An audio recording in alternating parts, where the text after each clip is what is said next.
Irmãos, vamos ler uma palavra aqui. Quero compartilhar com os irmãos alguns versículos bíblicos.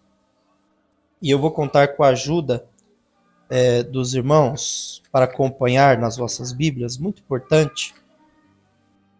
A importância de nós vivermos na presença de Deus. Gênesis, capítulo de número 1, versículo de número 26. Eu sei que todos os irmãos conhecem, decor, mas faz-se importante nós lermos. E hoje é aquele dia que a gente vai paginar bem aqui a Bíblia Sagrada. Se a nossa pastora Maria puder me emprestar o celular Motorola, se estiver por aí, só para me acompanhar o horário. Nós temos o relógio para colocar e eu não trabalhei muito bem essa semana, ontem também não trabalhei muito bem. Então estou um pouquinho esquecido das coisas, esqueci as coisas que era para trazer do Grajaú para cá, inclusive o relógio novo da igreja, né, irmãos? Às vezes o pastor Paulo está aqui e aí a gente não acha a hora, fica perdido, né, pastor? Com o relógio fica mais fácil, né? Vou colocar um reloginho ali, vai ser para a glória de Deus, só para mim não perder o horário. Gênesis, capítulo de número 1, versículo de número 26.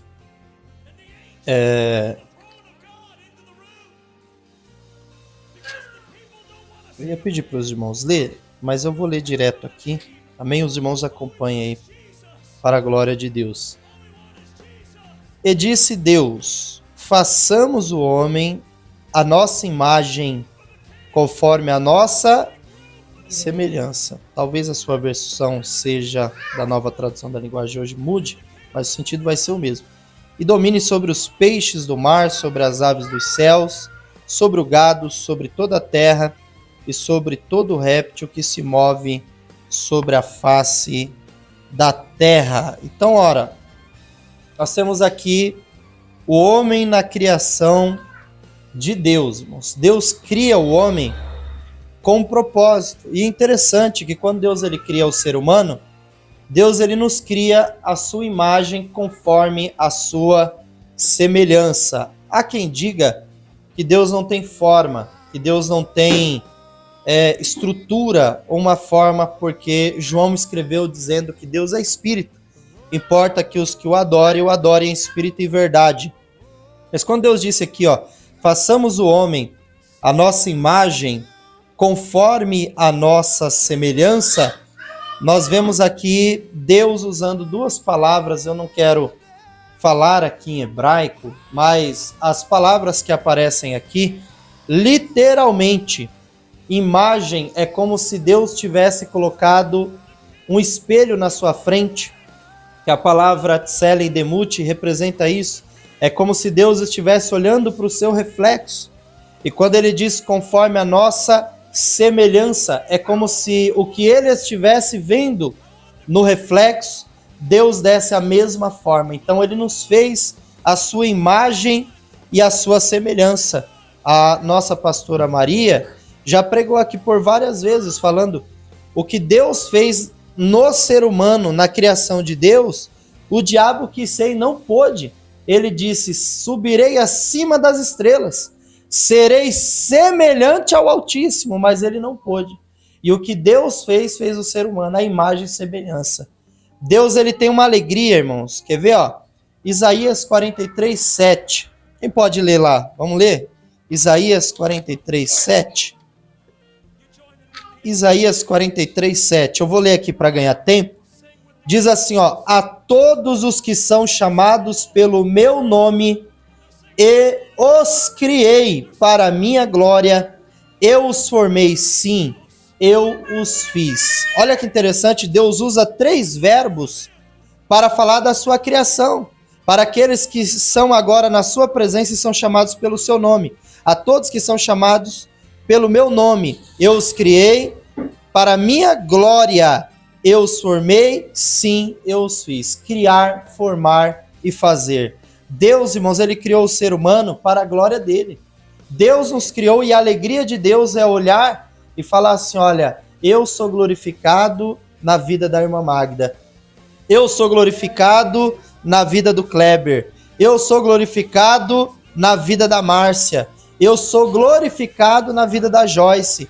Deus, irmãos, ele tem prazer e alegria olhar para nós e dizer assim: eu sou glorificado, eu criei o Paulo para minha glória, eu criei o Isaac para minha glória, eu criei a Radassa para minha glória, eu criei a todos os que são chamados pelo meu nome. E ele diz algo que é maravilhoso: sim, eu os formei, sim, eu os fiz. Então, irmãos, nós estamos aqui porque há um plano, há um propósito de Deus na nossa vida. Deus nos chamou, Deus nos quis, Deus nos fez e Deus nos colocou na sua presença. Então hoje nós não estamos aqui apenas por estar, mas nós estamos aqui porque Deus, aleluia, nos colocou na sua presença. Só que nós sabemos que o homem pecou. Agora vamos voltar lá. É difícil aqui o culto da ceia porque é o culto que eu puxo mais a Bíblia, né? Gênesis 3 de novo, mas o versículo 19, eu vou ler para nós ganharmos tempo. Ó, no suor do teu rosto é o juízo de Deus após a queda. O homem cai, a serpente vem, ele cai, e aí Deus dá um juízo. Ó, no suor do teu rosto comerá do teu pão até que tornes a terra, porque dela foste formado, porquanto és pó, e ao pó tornarás. Tá vendo? Ó? Então, o homem que foi criado para a glória de Deus, por causa do diabo, irmãos, ele pecou. O homem falhou. E agora Deus ele dá um juízo, dizendo assim: olha, do pó tu vieste e ao pó tornará. E quem explica isso melhor agora é o apóstolo Paulo. Ó, Romanos capítulo 5, versículo de número 12. Vamos ver o que Paulo deixou escrito para nós? Romanos, capítulo de número 5 e versículo de número 12. Aí, ó. Olha o que Paulo escreveu.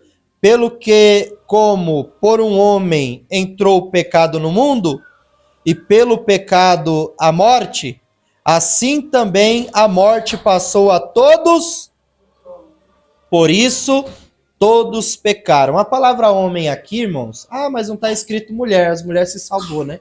A palavra que aparece aqui é antropos, né? É ser humano, criação de Deus, homem, mulher, humanidade. Então, o que a Bíblia está dizendo? Com a queda do homem no jardim, entrou o pecado. E agora a morte passou a todos os homens. Por isso, todos pecaram. Então, hoje, todos nós temos a natureza pecaminosa, mas é importante nós sabermos que em Cristo Jesus nós somos salvos do pecado. Nós somos salvos do pecado no tempo passado, do juízo, daquilo que foi determinado por juízo, morrer eternamente. Em Cristo Jesus não morreremos eternamente. Nós somos salvos agora em vida do poder do pecado e no futuro seremos salvos da condenação eterna do pecado, porque o sangue de Jesus, ele é na nossa vida. Mas é interessante nós lembrarmos que, salvos ou não, aqueles que não querem servir a Deus e aqueles que servem hoje, enquanto Jesus não voltar, estamos morrendo, né? A Bíblia aparece algumas expressões, diaconisa Márcia. Lá no livro de Gênesis nós temos uma: do pó vieste ao pó tornar. Morrer significa tornar ao pó. Os patriarcas lá no livro de Gênesis, quando alguém morria, dizia ser congregado ao seu povo. Em outras passagens, descer ao silêncio. Em algumas, expirar, deixar o tabernáculo. São muitas as expressões bíblicas, mas quando nós falamos, Jesus diz assim, dorme. Não entenderam, Jesus diz, morreu. Então a Bíblia chama a morte também de sono, mas nós sabemos que a morte, ela é um estado. Então, mesmo salvos, mesmo ímpios, se Jesus não voltar, todos nós um dia iremos descansar no Senhor Jesus. Modernizaram agora, né? Agora estão usando um termo. Antigamente, na época que o pastor Paulo me ganhou para Jesus, me batizou, usava um termo diferente. Dizia assim, olha, e Deus, até por revelação, né, pastor Paulo, falava, às vezes Deus levantava alguém e dizia, olha, Deus vai recolher uma rosa do jardim, né? E aí nós usávamos, Por muito tempo a igreja usou esse termo, olha, Deus recolheu uma rosa do jardim, né? Uma pessoa que dormia no Senhor. Agora modernizaram, ficou até uma frase bonita, eu achei bonito, coloca-se lá nas redes sociais, foi promovido às mansões celestiais, né? Modernizaram. São termos que as pessoas usam, mas a morte é um estado. E eu tenho certeza que o Paulo escreveu aos Filipenses dizendo: o viver para mim é Cristo, o morrer é ganho. Paulo está dizendo, se eu morrer agora, estou abençoado por Deus. A irmã Magda disse, se Deus recolher, glória a Deus, né? Mas a verdade é que eu já falei, inclusive eu falo isso lá na escola, pastor Paulo, eu vou ficar vivo até o arrebatamento.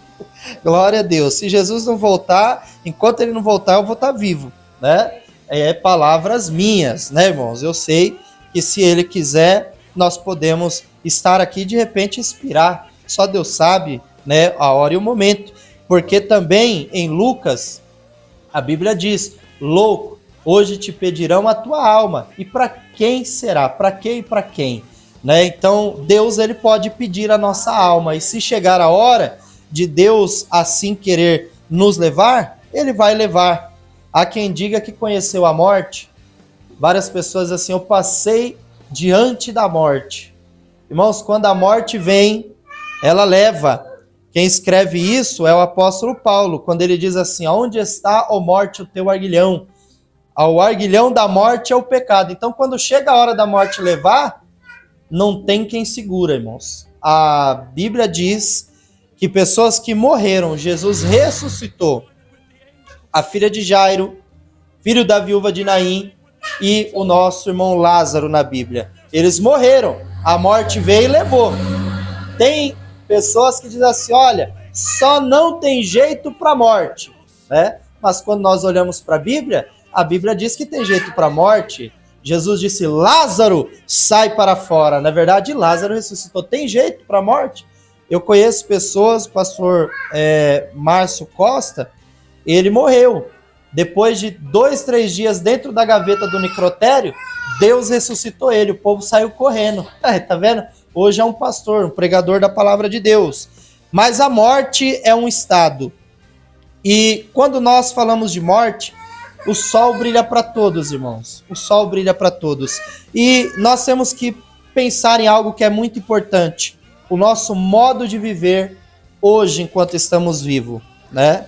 Hoje nós temos que entender como nós temos que viver. A pastora Maria falou de Caim e Abel, e ela falou sobre santificação. Deus tem falado sobre santificação, e quem criou o homem foi Deus. E eu queria ler com os irmãos 1 Tessalonicenses 5:23. 1 Tessalonicenses 5:23.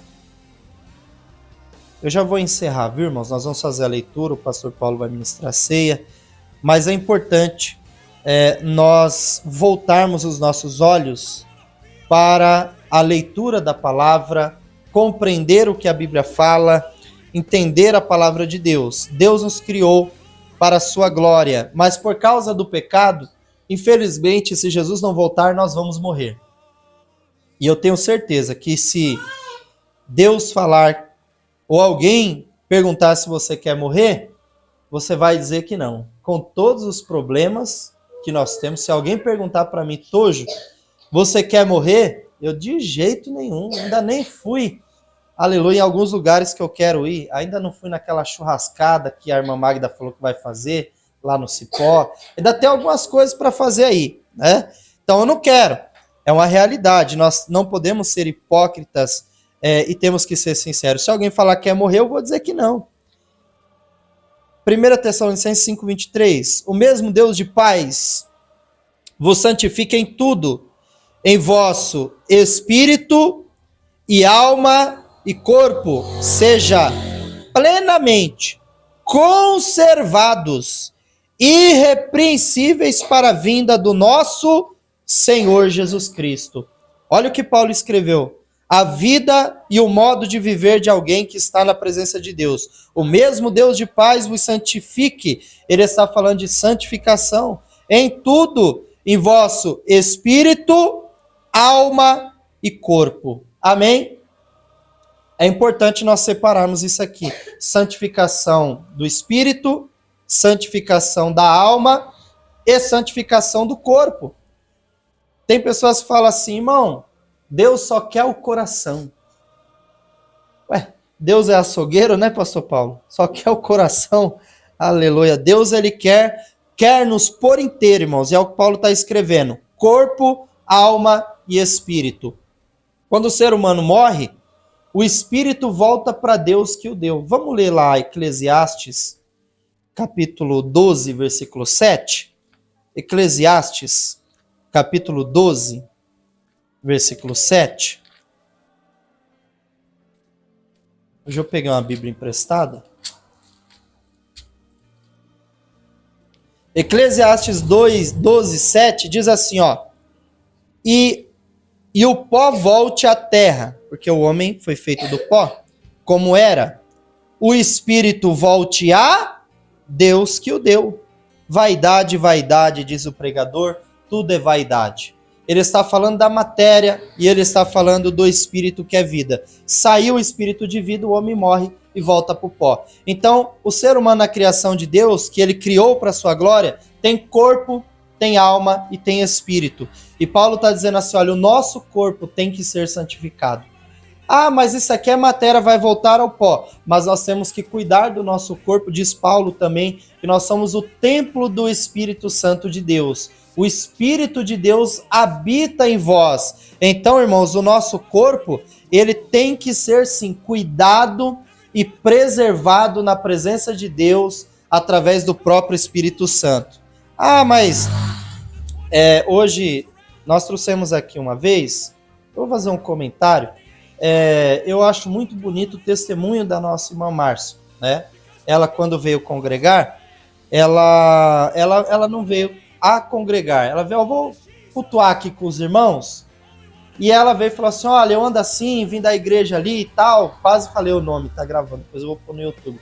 Eu vim da igreja tal, e lá era tudo diferente. A gente falou, não, irmã, vem congregando. E ela falou, ó, não vou fazer isso, gosto disso. Mano, é Deus que faz a obra, né, irmã Márcia? É Jesus. E ela foi vindo, a palavra foi sendo pregada, e de repente ela mudou a forma dela, até mesmo se vestir, se portar. E eu acho bonito esse testemunho. E às vezes ela fala, e eu já aconteceu aqui na igreja, a pessoa vem com tanta vaidade, e aí ela dá o exemplo dela, a pessoa às vezes pode até se sentir ofendida. Mas a verdade é essa, irmãos. Nós somos o templo do Espírito Santo de Deus. Pastor Roque, quando veio aqui pregar, e nós vamos convidá-lo de novo para estar, ele é ex-bruxo. E ele conta como que, por exemplo, o espírito da pombagira atua no esmalte. Ó, parece coisa simples, né? Mas é corpo, nosso corpo. As unhas, o cabelo, tudo é o corpo. E o Paulo disse, santificando em tudo, em vosso espírito, alma e corpo. É importante nós entendermos, irmãos, que nós temos que preservar tudo que está em nós. Ah, eu tenho que jejuar. Se nós não seguirmos esses 3 passos, a nossa maneira de viver é falha na presença de Deus. Quando nós falamos de espírito, a palavra espírito é vida. Significa vida, viver. Como nós vivemos na presença de Deus. E Paulo está dizendo que nós temos que santificar também o nosso espírito em vida. A morte vem, mas enquanto nós estamos vivos, nós temos que santificar o nosso espírito, a nossa alma e o nosso corpo. O nosso corpo é matéria, o espírito é vida. Como nós estamos vivendo na presença de Deus, irmãos? Eu ministrei numa das quintas-feiras, no culto antes do culto de jovem, e eu preguei Eclesiastes também. E no Eclesiastes 12, lembra-te do teu Criador, no versículo de número 1, antes que venham os maus dias, e eu comparei com a igreja. O corpo humano, ele envelhece, e parece que a igreja está envelhecendo também. Já não temos mais aquele ânimo de evangelizar, já não temos mais aquela vontade de estar na presença de Deus.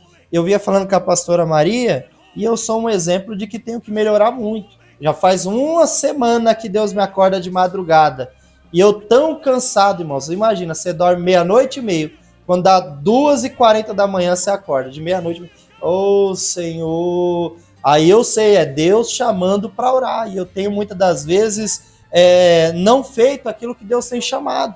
Então parece que a igreja está envelhecendo. A nossa maneira de viver, ela tem que ser santificada para Deus. Como nós estamos administrando o nosso tempo ainda em vida na presença de Deus. Isso é muito importante. O trabalho nos cansa, o dia a dia nos cansa, às vezes até mesmo as pessoas nos cansam. Lembra daquela história dos 10 leprosos? Jesus fez um milagre. Quantos voltou para agradecer?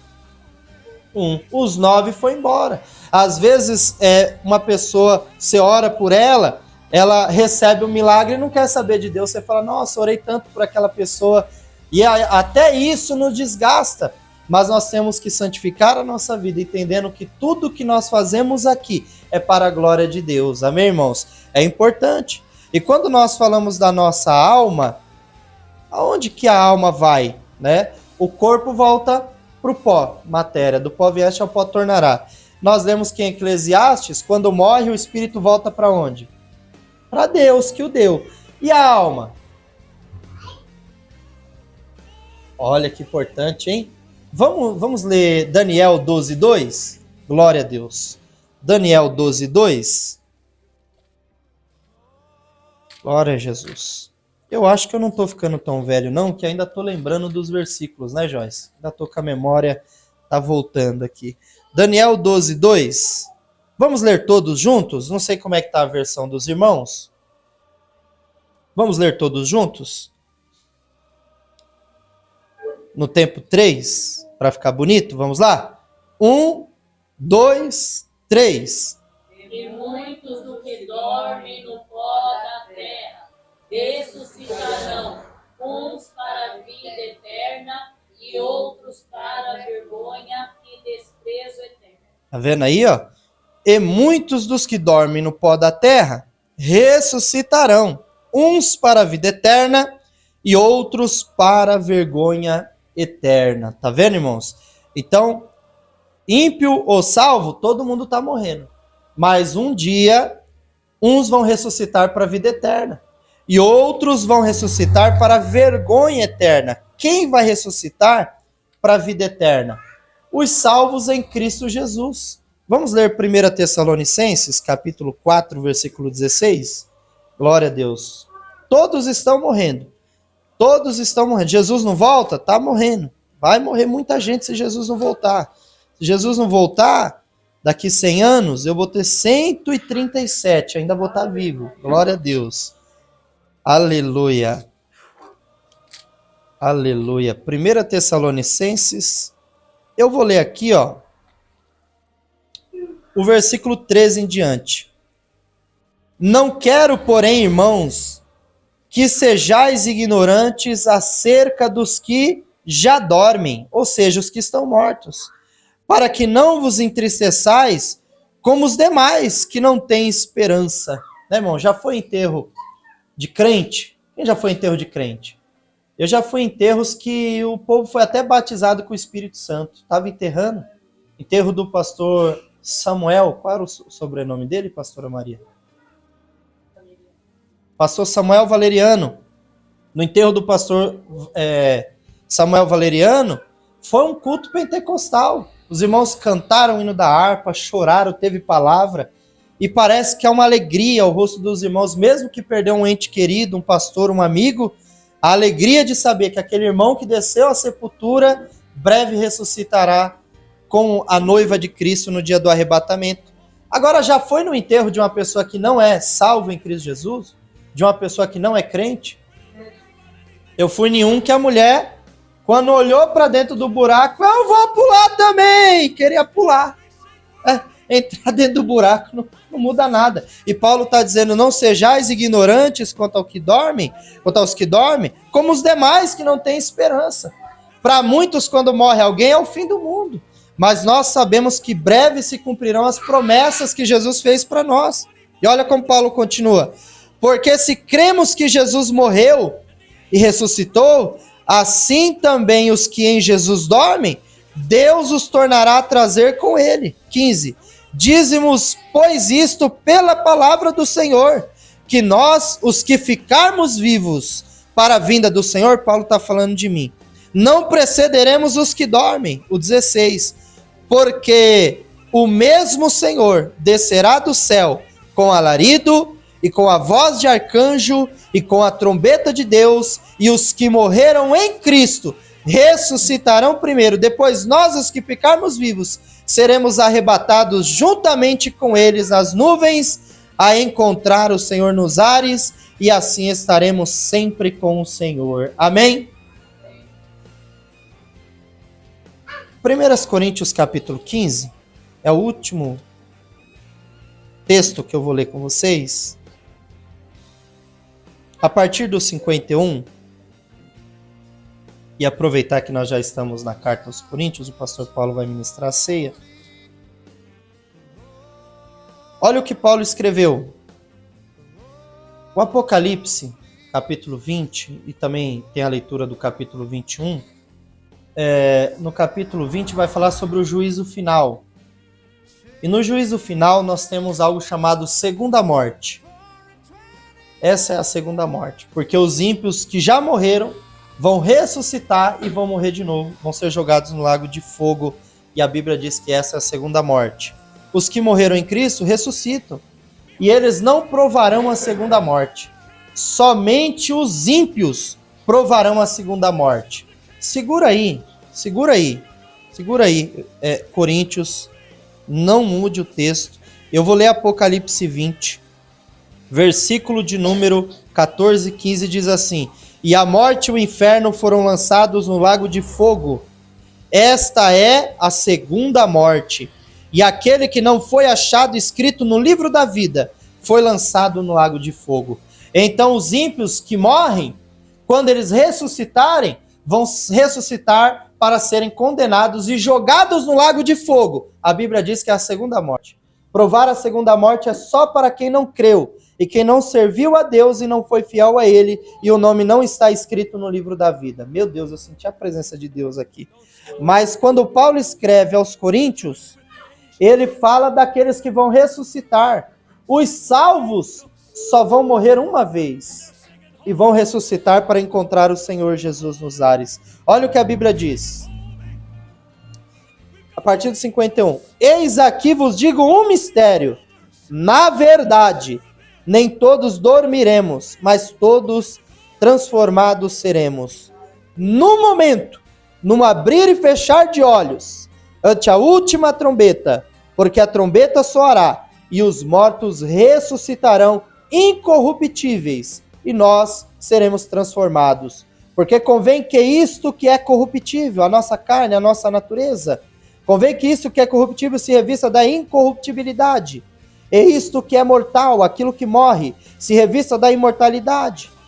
E quando isto que é corruptível se revestir da incorruptibilidade, e isto que é mortal se revestir da imortalidade, então cumprir-se-á a palavra que está escrita: tragada foi a morte na vitória. Aonde está, ó morte, o teu aguilhão? Aonde está, ó inferno, a tua vitória?